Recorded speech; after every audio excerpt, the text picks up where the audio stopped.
안녕하십니까. 산업연구원 김바우입니다. 저도 짧게 말씀드리겠습니다. CPTPP 제조 분야 상품 양호 현황과 대응 과제에 대해 좀 말씀을 드리고자 합니다. 먼저 CPTPP 제조업 분야 상품 분야의 양호 현황을 살펴보시자면 알려진 대로 실제로 CPTPP의 상품 분야의 자유화 수준은 비교적 높은 수준으로 평가될 수 있습니다. 평균 자유화율이 한 98% 정도 되고, 뉴질랜드, 브루나이, 싱가포르 같은 기존에 이제 관세율이 낮았던 국가는 100%, 그리고 캐나다, 멕시코 등은 99%, 그리고 베트남하고 일본이 비교적 낮은 퍼센테이지를 보이는데, 베트남이 98%, 일본이 95%입니다. 일본 같은 경우에는 이제 그러니까 유제품하고 그 신발 이런 품목에서 실제로 이제 MFN을 적용하는 TRQ를 좀 도입을 해놨습니다. 그래서 실질적으로 우리가 생각하는 것보다 이제 일본이 상품 분야의 자유를 제일 낮게 가져간 그런 국가가 됩니다. 그리고 상품 분야는 이제 공통 양호로 구성되어 있습니다. 이제 그 다자 협정에서 알셉 같은 경우에는 사실 공통 양호에다가 그 개별 양호를 상당 부분 도입을 했는데, CPTPP는 기본적으로 공통 양호로 구성되어 있고, 그 일부 분야에 대해서는 이제 바이래터럴 그 추가 그 협정에 해당하는 그런 이제 어넥스들이 좀 붙어 있는 형식입니다. 예를 들어 가지고 멕시코 같은 경우에 식품에 대해서 TRQ를 일부 국가에 대해서만 주는 형식으로 합의를 했고, 그다음에 일본하고 캐나다는 상호 간에 자동차 업종에 대해서 그런 이행기적 보호 조치에 대해서 좀 합의해 놓은 상태입니다. 스페셜 세이프가드를 좀 설정해 놓은 상태입니다. 다음으로 보시면 제조업 분야의 국가별 양호 유형을 좀 자세히 살펴보시면 즉시철폐 비중이 굉장히 높습니다.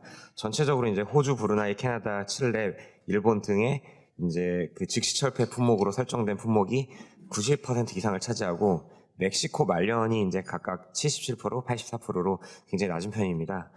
근데 여기 이제 기타라고 제가 분류하는 것이 이제 11년 내에 철폐를 하지 않는 품목, 11년 이상의 기간을 가져갔다거나 아니면 부분 감축을 한다거나 아니면 양호 제외를 한다거나 하는 품목들인데, 그 품목들의 비중이 0. 몇 퍼센트 수준으로 굉장히 낮습니다. 근데 여기서 재미있는 점은 뭐냐면, 제조업 분야에서 그 양호 제외를 가져간 국가가 일본밖에 없습니다. 다른 나라들은 양호 제외를 하나도 가져가지 않습니다. 그래서 일본 같은 경우에는 TRQ로 묶은 신발, 의류 제품들이 조금 있는데, 근데 다른 국가들 같은 경우에는 제조업 분야에 대해서 양호 제외라든지 TRQ 조치를 전혀 취하지 않았다는 것이 굉장히 특징적입니다.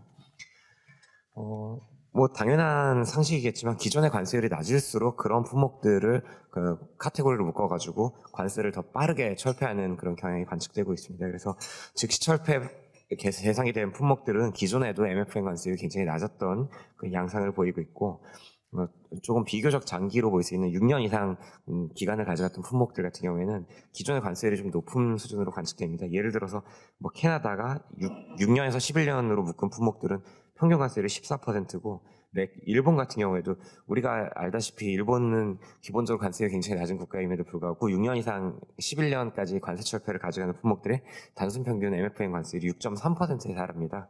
멕시코는 15.2% 등등 이렇게 좀 차이가 보입니다. 예, 그리고 다음으로 하시면, 근데 전반적으로 이렇게 어떻게 높은 자유화 수준을 달성할 수 있었는지 제가 궁금해가지고 한번 좀 표를 만들어 봤는데요. 7페이지 그 표를 보시면 CPTPP 국가 간에 상당히 많은 기체결 FTA가 이미 존재합니다. 그래서 그 거의 이제 대부분의 경우에 하나 이상의 이제 FTA로 묶여 있는 상태이고요.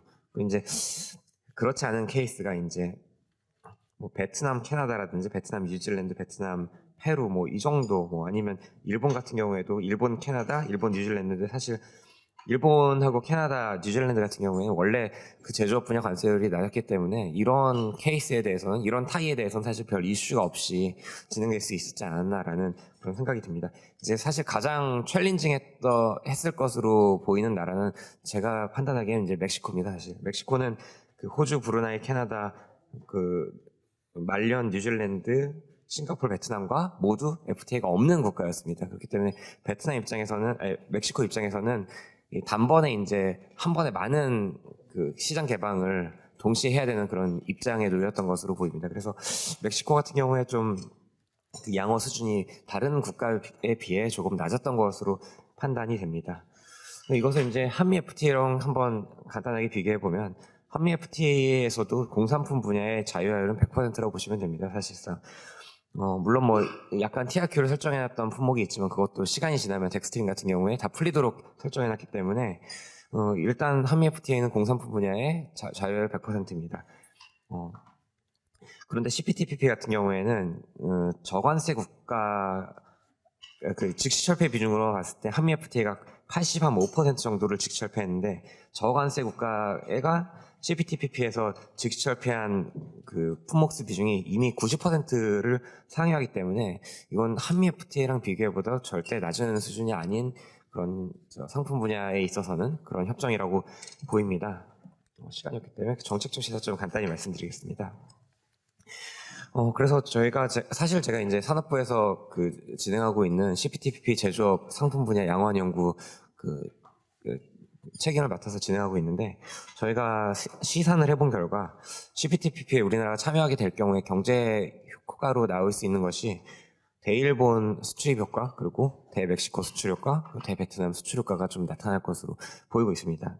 그러니까 왜냐하면 한국은 이제 CPTPP 참여국 중에 일본과 멕시코를 제외한 모든 참여국가 이미 발효된 FTA를 하나 이상 가지고 있습니다. 그리고 일본 같은 경우에 이제 RCEP이 있긴 한데 RCEP보다 CPTPP의 양호 수준이 높습니다. 확실히 높기 때문에 우리가 지금 20년 철폐로 잡고 있는 RCEP에서 들고 있는 품목이라든지 양호 제외한 품목들이 상당히 많이 있습니다. 특히 이제 소부장 관련해 가지고는 정책적으로 이제 산업 정책하고 맞물려서 통상 정책에서 그렇게 좀 양호한을 가져간 측면이 있는 것으로 보입니다. 근데 그런 품목들도 사실 CPTPP에 들어가면 우리가 그대로 양호 제외를 하는 거는 거의 불가능하다고 볼 수 있고 그 20년 철폐도 이게 실질적으로 그대로 20년 철폐를 관철을 그대로 할 수 있을까에 대해서는 상당히 이제 퀘스천 마크를 많은 사람들이 갖고 있는 상황입니다. 그리고 멕시코 같은 경우에는 이미 우리가 관세율이 서로 관세 철폐가 전혀 안 돼 있는 국가이기 때문에 뭐 PA가 지금 어떻게 되고 있는지 모르겠지만 PA와 변론으로 이제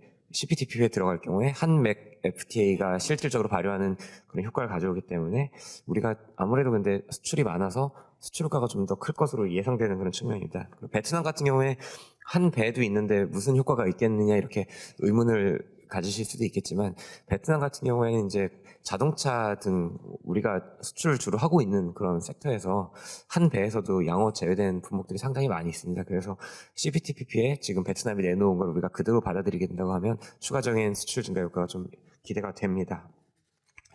자, 그리고 RCEP이 있음에도 불구하고 CPTPP 가입에서 예상되는 대일본 수입 증가에 대해서는 좀 산업계 의견을 청취할 필요가 있지 않은가 생각이 됩니다. 제가 계속 지금 CPTPP 관련해가지고 그 산업계, 특히 이제 민감업계를 중심으로 만나서 의견을 듣고 있는데 그 화학업계 같은 경우에 상당히 이제 걱정이 많은 측면입니다. RCEP에서도 그렇고 화학업종이 우리가 어느 정도 경쟁력도 갖추었다고 판단하고 있고 그리고 RCEP에서도 어느 정도 개방을 했는데 CPTPP에서의 추가적인 개방에 대해 이제 상당히 좀 부담을 느끼는 측면이 있기 때문에 그 대일본 민감성에 대해 좀 이야기를 들어보실 필요가 있다고 생각되고 근데 그럼에도 불구하고 좀 다각적인 관점에서 전향적으로도 또 한편 검토할 필요가 있다고 보는 것이 일본으로부터 수입하는 품목 중에 상당한 민감 품목의 대부분은 대일본 수입이 대세계 수입의 한 80%뭐 이렇게 차지하는 품목들이 많이 있습니다. 그러면 그런 품목들을 어떻게 해석할 수 있냐면 우리가 이미 국내 생산에 불과하거나 아니면 국내 생산을 포기했거나 아니면 일본으로부터 사오는 게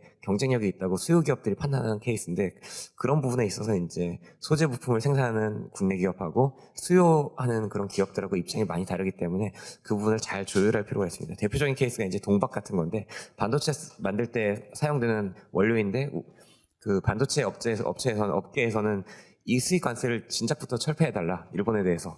뭐, 어느 나라에서 다 열어주면 좋겠다. 근데 우리나라 동박 생산하는 기업에서는 이것만은 제발 막아달라. 뭐 이런 굉장히 상충되는 그런 입장을 보이고 있습니다. 그래서 이런 부분에 있어서 좀 핀포인트가 몇 가지 나올 것으로 예상되는데 그 부분에 대해서 산업정책적으로 이제 잘 조율해서 진행하실 필요가 있다고 생각합니다. 이상입니다. 감사합니다.